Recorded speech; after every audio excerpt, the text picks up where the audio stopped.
ఇంతసేపు ఇక్కడ మస్తు గాలి ద్వారా అయితే వస్తుంది. ఇక్కడ ఏం చేయనీకి వస్తలేదు. మనిషి మనిషి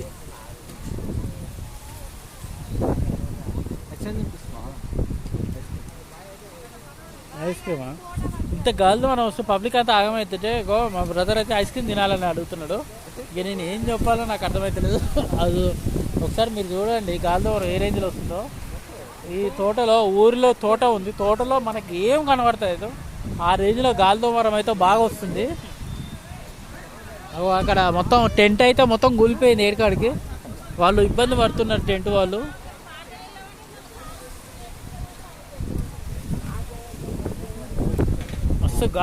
మస్తు గాలి దోమరం అయితే వస్తుంది. ఏం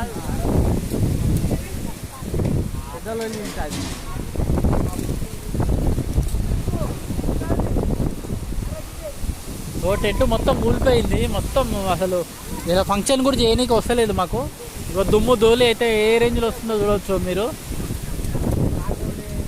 మరి దేవునికి అయితే కొంచెం కూడా కరుణ దయ అనేది లేకుండా పోయింది.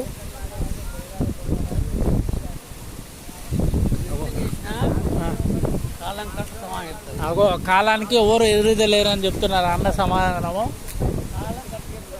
అంతే మొత్తం అయితే ఆగమాగం అడవడం. అదే కాలక్రమేణా మనం ఈ ప్రకృతిని అయితే ఆపలేము అంటున్నారు. దుమ్ము ధూళి అయితే మనం నర్మల్గా లేదు. ఇక్కడ దుర్గమ్మ పండుగ అయితే అవుతుంది. మొత్తం ఆగమాగం అడిమడి అవుతుంది. మొత్తం చూస్తున్నారు కదా, చాలా ఇది పల్లెటూరు. మొత్తం ఊళ్ళో అయితే మరి ఘోరంగా ఉన్నది. ఇక్కడైతే నిలవడానికి కూడా ఆగమాగం ఉన్నది పరిస్థితి మీరు చూస్తున్నారు.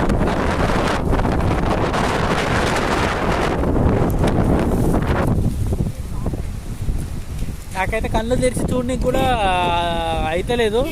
అంత ఘోరంగా ఉన్నది. మీరు గమనిస్తుండొచ్చు ఇక్కడ ఇంత ఘోరంగా ఉందో గాలి దోమరం అయితే. ఇక్కడ వర్షాలు పడి రైతులని రైస్ పండించే రైతులు ఆగజేయదు తప్ప ఏమీ లేదని అయితే పబ్లిక్ అంటున్నారు ఇక్కడ.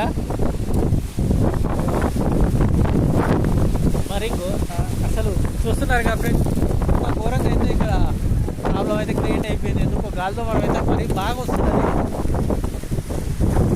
కూడా ఇప్పుడు సాయంత్రం అయితే టైం అయిపోయింది. దావత్ పుష్పకి బయలుదేరే టైం అయితే అయిపోయింది. ఇక మేమైతే బయలుదేరుతాం. మా ఫ్రెండ్స్ అయితే అక్కడ వెయిట్ చేస్తున్నారు. ఘోరంగా